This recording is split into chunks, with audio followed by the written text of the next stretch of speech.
The metallic click echoes through the humid darkness of Bougainville Island on the night of November 8, 1943.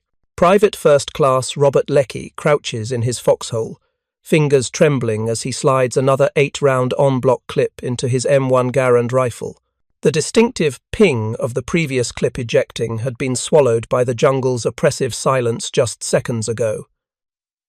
Now he waits, knowing what's coming.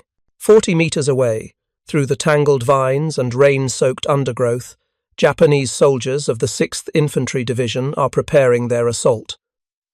They've been watching, listening, calculating.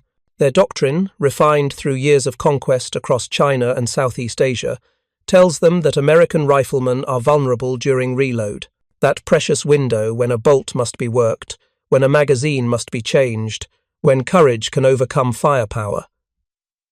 But Private Leckie isn't working a bolt. He isn't fumbling with a stripper clip or manually, cycling his action. His M1 Garand is already loaded, already ready. And in approximately 90 seconds, when the Japanese infiltration team rushes his position, expecting to find him defenseless, they'll discover something that will shatter everything they've been taught about infantry combat.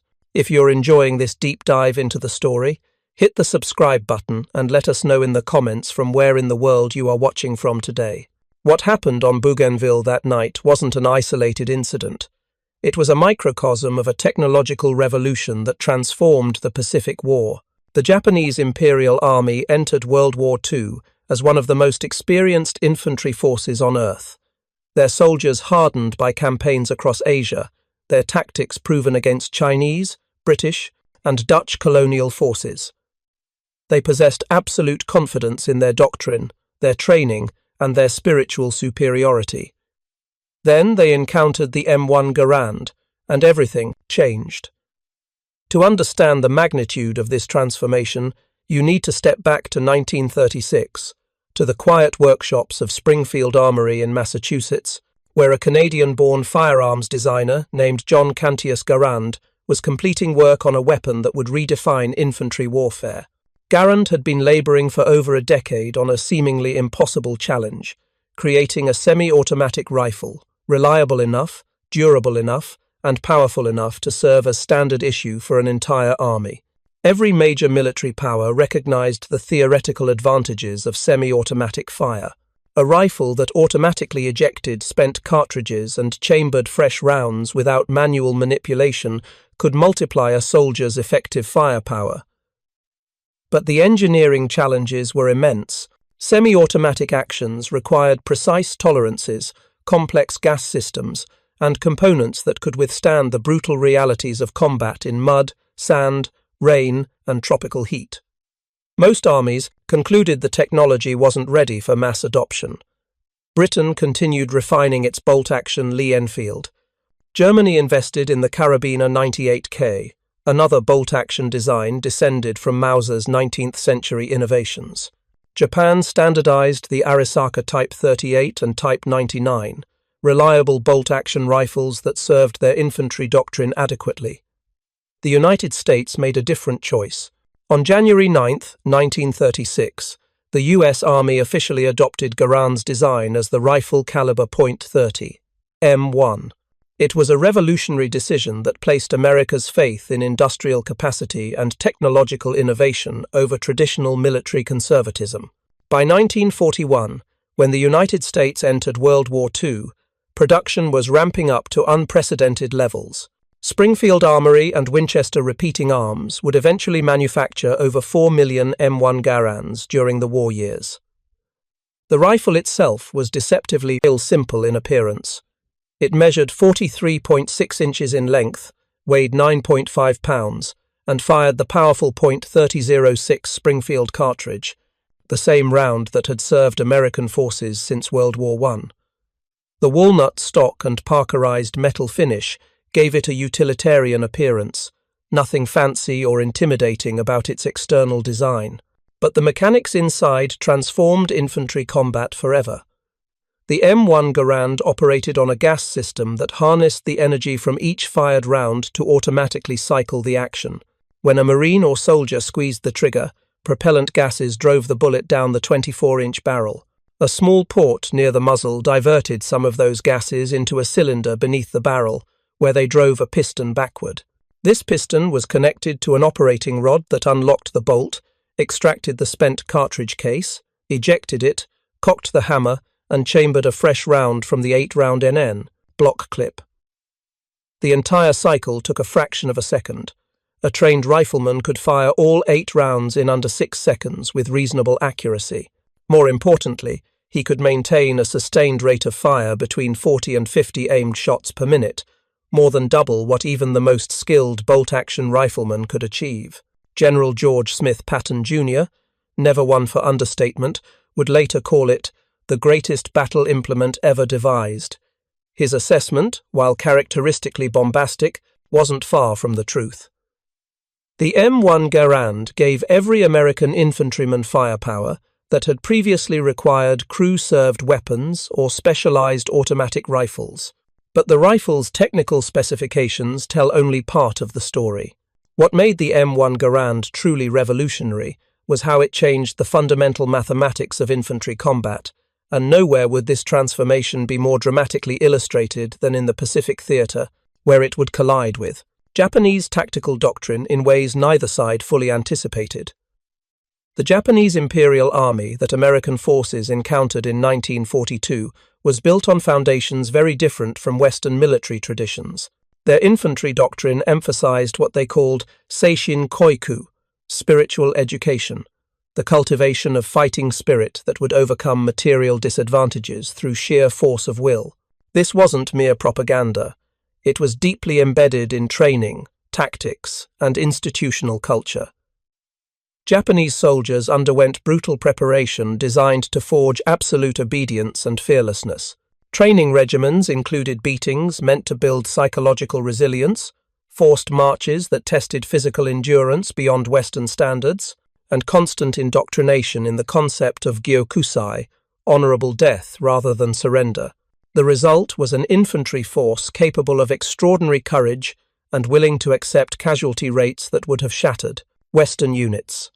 Their standard infantry rifle, the Arisaka, reflected this doctrine. The Type 38, chambered in 6.5 mm, and the later Type 99 in 7.7 mm, were robust, reliable bolt-action rifles descended from Mauser designs. They were accurate, well-made, and adequate for the tactics Japanese infantry employed. Those tactics relied heavily on speed, surprise, and close combat. Japanese doctrine emphasized infiltration, night attacks, and aggressive bayonet charges designed to close with the enemy before firepower disparity could determine the outcome. They had used these methods with devastating effectiveness against Chinese forces, where Japanese training and discipline often overcame Chinese numerical superiority. They had shattered British and Dutch colonial forces in Malaya, Singapore, and the Dutch East Indies using the same approach. When Japanese planners assessed American military capability in 1941 and 1942, they saw what they expected to see: a soft, industrialized nation whose soldiers lacked the hardness required for jungle warfare. American troops, they believed, were too dependent on material comforts, too individualistic for effective small unit cohesion, too reluctant to accept casualties. Japanese intelligence reports described American soldiers as effective only when supported by overwhelming artillery and air superiority, but vulnerable to determined infantry assault. This assessment wasn't entirely wrong about American military culture, but it catastrophically underestimated American industrial capacity and technological adaptation. The Japanese High Command understood that America could produce more tanks, more aircraft, more ships. What they failed to anticipate was that American industry would democratize firepower down to the individual rifleman level. When the 1st Marine Division landed on Guadalcanal on August 7, 1942, most Marines carried M1 Garand rifles. To the Americans, this was simply their standard equipment, nothing particularly remarkable. To the Japanese soldiers who would face them, it represented a technological gap they had no framework to understand. The first contacts were small, patrol actions and skirmishes, as both sides felt out the other's capabilities. Japanese reports from these early encounters noted something odd. American rifle fire seemed unusually rapid and sustained, but the full implications wouldn't become clear until larger engagements forced direct confrontation. On August 21, 1942, Colonel Kiyonao Ichiki led approximately 900 soldiers of the 28th Infantry Regiment in a night assault across the Tenaru River sandbar on Guadalcanal. Ichiki was a veteran officer, his regiment composed of experienced soldiers who had fought in China. They moved with the confidence of troops who knew their methods worked, who had seen those methods succeed time and again. They advanced in disciplined formation, bayonets fixed, certain that they would overwhelm the American perimeter through shock and fighting spirit. Japanese doctrine taught that nighttime attacks negated American firepower advantages, that close combat favored Japanese training and psychological preparation. What they encountered instead was something no amount of spiritual preparation could overcome. The Marines waiting behind their defensive positions carried M1 Garands. When the Japanese assault began, those rifles opened fire with a volume and intensity that shattered the attackers' formations before they could close to bayonet range. Marines didn't need to work bolts between shots. They simply squeezed triggers, and their rifles kept firing, 8 rounds loaded and ready, each one carrying the power of a full-sized rifle cartridge. Private Robert Leckie, who would later chronicle his experiences in the memoir Helmet for My Pillow, described the sound of multiple M1 Garands firing in coordinated volleys as creating a sheet of lead that made Japanese advance impossible. The semi-automatic fire didn't just kill more effectively than bolt-action rifles would have. It created a psychological barrier, a wall of continuous fire that broke the momentum of charges that depended on closing with the enemy. By dawn, over 770 Japanese soldiers lay dead on the black volcanic sand. Marine casualties numbered 44. The disparity wasn't merely about numbers. It represented the collision of two military philosophies: Japanese emphasis on spirit and training versus American industrial capacity to equip every soldier with force-multiplying technology. Colonel Ichiki, confronted with the complete annihilation of his force, committed suicide rather than report his failure. His death symbolized more than personal shame. It marked the beginning of a terrible realization that would haunt Japanese commanders throughout the Pacific War. Their tactical doctrine, proven against every enemy they had previously faced, was obsolete against an enemy who had democratized automatic firepower. The M1 Garand's advantage wasn't subtle or marginal. It was transformative. Consider the fundamental arithmetic of infantry combat. A bolt-action rifleman must execute multiple manual operations between each shot. Lift the bolt handle, pull the bolt rearward to extract and eject the spent cartridge, push the bolt forward to chamber a fresh round from the magazine, rotate the bolt handle down to lock the action, and then re-aim before firing again. Even a highly trained soldier requires several seconds to complete this cycle. During those seconds, he cannot fire. He cannot suppress enemy movement. He is, effectively, temporarily out of the fight, while he reloads his weapon for the next shot. Now, multiply this limitation across an entire infantry squad. In a typical Japanese infantry section of 13 men, all 13 were armed with bolt-action Arisaka rifles. When they engaged an enemy, their collective firepower pulsed in rhythm with their bolt manipulations. Volleys of fire followed by momentary gaps as rifles were cycled. An American rifle squad of 12 men, all armed with M1 Garands, faced no such limitation. Their rifles continued firing as long as they had ammunition and targets. The collective firepower was not only greater in volume, it was continuous, creating sustained suppression that made enemy maneuver extremely difficult. But the tactical implications extended far beyond simple rate of fire. The Japanese infantry doctrine that had proven so effective across Asia was built on a calculated gamble. Close with the enemy quickly enough that superior training and fighting spirit could overcome firepower disadvantages. This worked against Chinese forces, armed with a mixture of outdated weapons and poorly trained troops. It worked against British and Commonwealth forces in Malaya, whose bolt-action rifles and limited automatic weapons couldn't generate enough suppressive fire to stop determined Japanese infiltration. It failed catastrophically against Marines with M1 Garands. Private First Class Mitchell Page, who would later receive the Medal of Honor for his actions on Guadalcanal, described the tactical transformation in stark terms. With the Garand, you didn't have to think about working the bolt. You just aimed and fired, aimed and fired. The Japanese would start a charge, and we'd cut them down before they got halfway.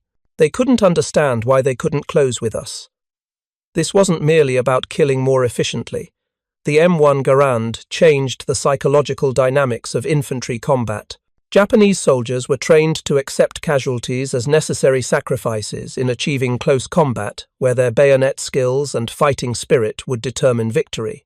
But the semi-automatic fire from American positions meant those casualties mounted so rapidly, so continuously, that formations broke before achieving their objective. Survivors of Japanese attacks against Marine positions consistently reported the same experience.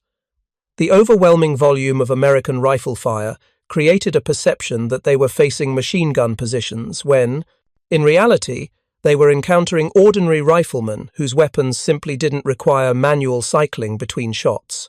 By October 1942, Japanese commanders on Guadalcanal were already revising their tactical assessments.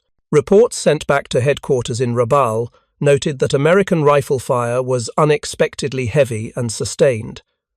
That night attacks, which should have overwhelmed defensive positions, were instead being repulsed with catastrophic casualties. Some Japanese officers began recommending against frontal assaults, suggesting instead that American positions should only be engaged with heavy artillery preparation and combined arms support. This represented a profound shift. The Japanese army had built its reputation on infantry prowess, on the ability of well-trained soldiers to overcome obstacles through courage and skill. Now their own officers were admitting that infantry alone was insufficient against American rifle fire. The technological disparity became even more apparent when American forces transitioned from defense to offense. The M1 Garand's semi-automatic action meant Marines could advance while maintaining suppressive fire, something extremely difficult with bolt-action rifles.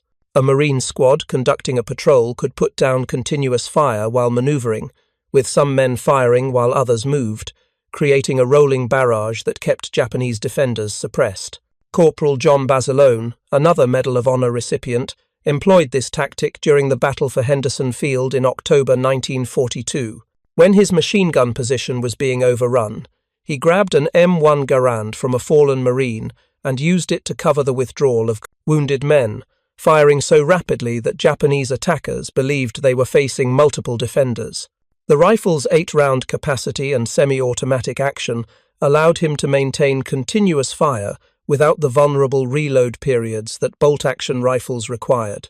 If you find this story engaging, please take a moment to subscribe and enable notifications. It helps us continue producing in-depth content like this. The psychological impact on Japanese forces extended beyond the battlefield. Soldiers who survived encounters with M1-equipped American units returned to their lines with accounts that challenged everything their training had taught them. They described American riflemen who fired like machine gunners, who could sustain fire during Japanese charges without the pauses that should have created opportunities for close assault. These reports created a crisis of confidence. Japanese military doctrine was predicated on spiritual superiority overcoming material disadvantages. But how could fighting spirit overcome an enemy who could fire 3 times faster, who never seemed to run out of ammunition, whose rifles kept shooting when Japanese soldiers expected them to be reloading? Some Japanese commanders attempted to rationalize the disparity. They claimed Americans must be employing large numbers of submachine guns or automatic rifles, specialized weapons rather than standard infantry rifles. This explanation preserved the doctrinal framework. If Americans needed specialized weapons to defeat Japanese infantry, then the fundamental equation of courage versus technology remained valid. But captured equipment and prisoner interrogations quickly dispelled this comforting fiction. The M1 Garand was standard issue. Every American rifleman carried one. The technological advantage wasn't concentrated in specialist troops or heavy weapons squads. It was democratized across the entire infantry force. By mid-1943, as the war progressed, up the Solomon Islands chain and into the Central Pacific, the pattern was unmistakable. Wherever American infantry engaged Japanese forces, the M1 Garand proved devastatingly effective. On New Georgia, on Bougainville, on Tarawa, the same tactical dynamics played out. Japanese attacks broke under sustained semi-automatic rifle fire before reaching American positions. The Battle of Tarawa in November 1943 provided particularly stark evidence. Japanese defenders on Betio Island had constructed elaborate fortifications designed to withstand naval bombardment and artillery fire. Their defensive positions were sited to create interlocking fields of fire, and they were garrisoned by experienced naval infantry troops determined to sell their lives dearly. When Marines assaulted across the island's beaches and fought through the fortified positions, the close-quarters combat should have favoured Japanese defenders. In confined spaces, with limited fields of fire, Japanese doctrine suggested that fighting spirit and bayonet skills would determine outcomes. Instead, Marines with M1 Garands systematically cleared bunkers and strongpoints. The semi-automatic fire allowed them to suppress Japanese positions while manoeuvring, to maintain continuous pressure that prevented defenders from organizing effective counterattacks. Marines could fire into bunker apertures, duck for cover, while the rifle automatically chambered another round, then immediately resume firing without the vulnerable period required to work a bolt action. Private First Class Robert Mulbach, who fought through Tarawa's defences, later described the tactical advantage in simple terms. You didn't have to think about your rifle. It was always ready. You saw a target, you fired.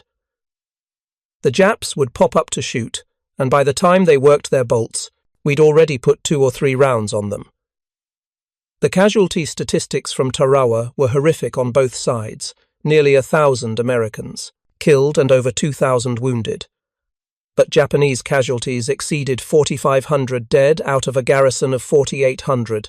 The disparity wasn't merely about American firepower advantages in artillery and air support. At the individual level, in the brutal close-quarters fighting that characterized the battle's final stages, the M1 Garand gave Marines a consistent tactical edge. Japanese military intelligence was well aware of this growing problem. By 1944, captured documents and prisoner interrogations had provided detailed information about the M1 Garand's capabilities. Japanese ordnance officers examined captured rifles and wrote technical reports describing the weapon's gas-operated action, its 8-round N-block clip system, and its sustained rate of fire. Some reports recommended developing a Japanese semi-automatic rifle to close the capability gap. The most serious attempt was the Type 4 rifle, designed at the Nagoya Army Arsenal and clearly influenced by the M1 Garand's operating principles. The Type 4 used a gas-operated action and was chambered for the 7.7mm cartridge, Japan's closest equivalent to the American .30-06. But by the time prototypes were being tested in late 1944, Japan's industrial capacity was collapsing under American bombing campaigns and naval blockades. Manufacturing the Type 4 would have required retooling production lines, training armourers on new maintenance procedures, and developing entirely new logistics chains for a different ammunition system. With American forces advancing across the Pacific and resources desperately scarce, large-scale adoption was impossible. Only about 250 Type 4 rifles were ever produced, most of them prototypes and trial models that never reached frontline units. The weapon that might have narrowed the technological gap remained a laboratory curiosity while Japanese soldiers continued facing M1 Garands with their bolt-action Arisakas. This failure to adapt wasn't merely about industrial capacity. It reflected a deeper crisis in Japanese military thinking. Their doctrine had emphasized spiritual factors over material ones for so long that institutional culture struggled to accept that technology could overcome fighting spirit. Even as casualties mounted and battle reports documented the M1 Garand's devastating effectiveness, some Japanese commanders continued insisting that proper execution of traditional tactics would prevail.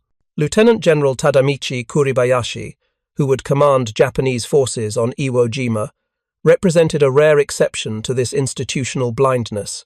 Kuribayashi had served as a military attaché in the United States during the 1920s and had developed a realistic assessment of American industrial capacity. When he assumed command of Iwo Jima's defences in mid-1944, he explicitly forbade the banzai charges and aggressive infantry tactics that had proven so costly elsewhere. Instead, Kuribayashi designed a defensive strategy built around fortified positions, extensive underground tunnels, and a war of attrition designed to inflict maximum American casualties regardless of Japanese losses.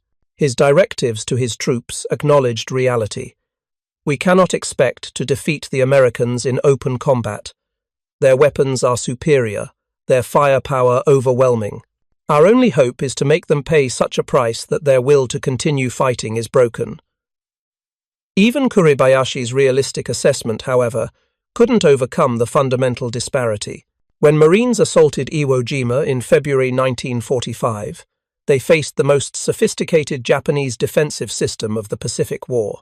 Yet even from prepared positions, Japanese soldiers found themselves outgunned in individual firefights. Marines advancing across Iwo Jima's volcanic sand and rock could maintain suppressive fire with their M1 Garands, while maneuvering against bunkers and cave positions, systematically reducing defensive strongpoints despite horrific casualties. The battle for Iwo Jima lasted 36 days and cost nearly 7,000 American lives with another 19,000 wounded. Of the 21,000 Japanese defenders, fewer than 200 survived to be captured. The island's volcanic rock was soaked with blood from both sides. But even in this most desperate and costly battle, American firepower advantages at the individual rifleman level contributed to the eventual outcome. Private First Class Jacqueline Lucas, who would become the youngest Marine to receive the Medal of Honor in World War II, described suppressing Japanese positions on Iwo Jima with his M1 Garand, while other Marines maneuvered. You could keep them pinned down. Every time they tried to move, you'd put rounds on them. The Garand just kept firing. That's what kept us alive. By 1944, the psychological impact of the M1 Garand had fundamentally altered Japanese tactical thinking. Officers who had once confidently ordered banzai charges now hesitated, knowing that such attacks would be shredded by semi-automatic rifle fire before reaching American lines. Intelligence reports circulated among Japanese units warning of the American automatic rifle that every soldier carried. Descriptions that made the M1 sound like a weapon of almost supernatural capability. Private Leckie, still crouched in his foxhole on Bougainville that November night in 1943, didn't know he was part of this larger transformation. He only knew that shadows were moving through the jungle, that the breathing sounds of approaching Japanese soldiers were growing closer, and that his M1 Garand represented the thin line between survival and death. The attack came with shocking suddenness. 3 Japanese soldiers burst from the undergrowth, bayonets glinting in the moonlight filtering through the jungle canopy. They had timed their assault for what they believed would be Leckie's vulnerable moment, the seconds after that distinctive ping of an empty clip ejecting. But Leckie's rifle wasn't empty. His finger found the trigger. The M1 Garand bucked against his shoulder, once, twice, 3 times in rapid succession. The semi-automatic action cycled smoothly, each shot following the last with mechanical precision. The first Japanese soldier dropped, then the second. The third tried to change direction, stumbling over a root in the darkness. Leckie fired again, 4 shots in perhaps 3 seconds. The jungle fell silent, except for Leckie's ragged breathing and the distant sounds of similar firefights echoing through the darkness. He had just survived an encounter that would have ended very differently if he'd been armed with a bolt-action rifle. Those precious seconds required to work a bolt, to manually chamber another round, would have been enough time for Japanese soldiers to close the distance and use their bayonets. Instead, his M1 Garand had kept firing, and he was still alive. This same scene played out hundreds of times that night across Bougainville, across the Solomon Islands, across every contested piece of ground in the Pacific. Japanese infiltration tactics, refined through years of jungle warfare, collided repeatedly with American semi-automatic firepower and shattered against it like waves against rocks. The largest and most dramatic demonstration of the M1 Garand's psychological impact came on Saipan in July 1944. As American forces closed in on the island's northern end, Japanese commanders faced annihilation. Rather than surrender, they planned one final massive banzai charge designed to break through American lines and die gloriously in combat. On the night of July 7th, over 3,000 Japanese soldiers, sailors, and even civilian volunteers gathered for the assault. Many were wounded. Some carried no weapons beyond bamboo spears or broken rifles fitted with bayonets, but they were determined to die according to Bushido code, taking as many Americans with them as possible. What they faced was the 27th Infantry Division and elements of the 2nd and 4th Marine Divisions, units armed almost entirely with M1 Garands and supported by machine guns and artillery. When the charge began in the pre-dawn darkness, it was the largest such attack of the entire Pacific War. The result was apocalyptic. American riflemen opened fire at ranges exceeding 200 yards. The M1 Garand's accuracy and power allowed aimed shots at distances where Japanese attackers were still far from effective bayonet range. As the charging mass of soldiers closed, the volume of semi-automatic fire created a wall of lead that tore through formations with mechanical efficiency. Corporal Thomas Baker, who would posthumously receive the Medal of Honor for his actions that night, was armed with an M1 Garand when his position was overrun. Even after being severely wounded, he continued firing his rifle until his ammunition was exhausted, killing multiple Japanese attackers before finally being overwhelmed. The rifle's 8-round capacity and quick reload time allowed him to maintain defensive fire far longer than a bolt-action rifle would have permitted. By dawn, over 4,000 Japanese lay dead. American casualties, while significant at over 600 killed and wounded, were far lower than they would have been against such overwhelming numbers armed with equivalent weapons. The M1 Garand hadn't prevented the banzai charge, but it had turned what might have been a breakthrough into a slaughter. Japanese survivors of that night described an experience that broke something fundamental in their understanding of warfare. They had expected to die gloriously in close combat, their bayonets red with enemy blood. Instead, they died at distance, cut down by rifle fire that never seemed to pause or slacken, that maintained its deadly rhythm regardless of how many fell. One captured Japanese officer, Lieutenant Sakai Oba, later wrote about the psychological impact. "We had been taught that American soldiers were weak, that they depended on machines because they lacked fighting spirit. But when we faced them with our bayonets, their rifles simply kept firing. There was no pause, no moment of weakness. We could not close with them. We could only die at distance, meaninglessly." This realization, that fighting spirit alone could not overcome technological superiority, represented a profound crisis for Japanese military doctrine. Everything their training emphasized, everything their culture celebrated about warfare, had been rendered obsolete by industrial capacity that equipped every enemy soldier with semi-automatic firepower. The attempted Japanese response came too late and achieved too little. The Type 4 rifle, Japan's semi-automatic answer to the M1 Garand, remained a prototype curiosity. Even if it had entered mass production, the logistical challenges of introducing a new rifle design in 1944 would have been insurmountable. Japanese industry was already struggling to produce adequate quantities of conventional weapons, ammunition, and supplies. By 1945, as American forces prepared to invade Okinawa and potentially the Japanese home islands, the M1 Garand's dominance was absolute. Japanese soldiers facing these final battles knew they were outgunned at the individual level, that their Arisaka bolt-action rifles couldn't match the firepower of American semi-automatics. On Okinawa, Japanese forces largely abandoned the banzai charges that had proven so costly. Instead, they employed defense in depth, extensive fortifications, and artillery support, trying to negate American firepower advantages through prepared positions and cover. But even in defensive fighting, the M1 Garand proved superior. American infantry could suppress Japanese positions with rifle fire alone. maintaining continuous pressure that made counterattacks extremely difficult. Private First Class Desmond Doss, the conscientious objector who served as a medic and received the Medal of Honor for his actions on Okinawa, repeatedly witnessed M1 armed soldiers providing covering fire that allowed him to reach wounded men. "Those rifles kept firing," he later recalled. "The boys with Garands could keep the Japanese pinned down while I worked. I don't think I could have saved as many men if they'd been armed with bolt actions." The human cost of this technological disparity was staggering.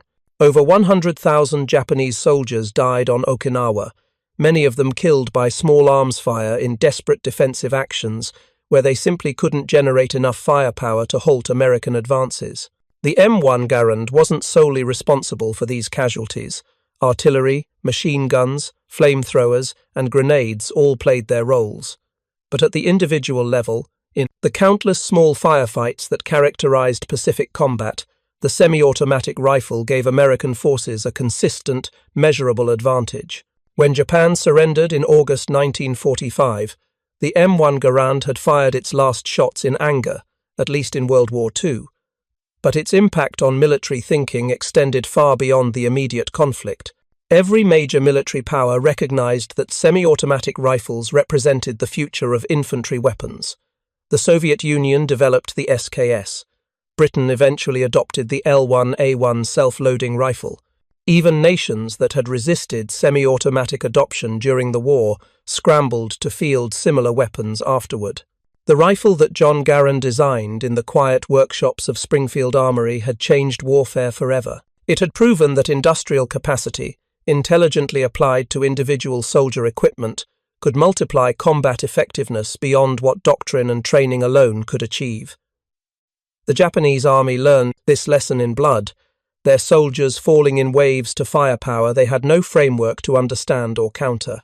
Private Leckie, sitting in his foxhole on Bougainville as dawn broke through the jungle canopy, didn't think about any of this.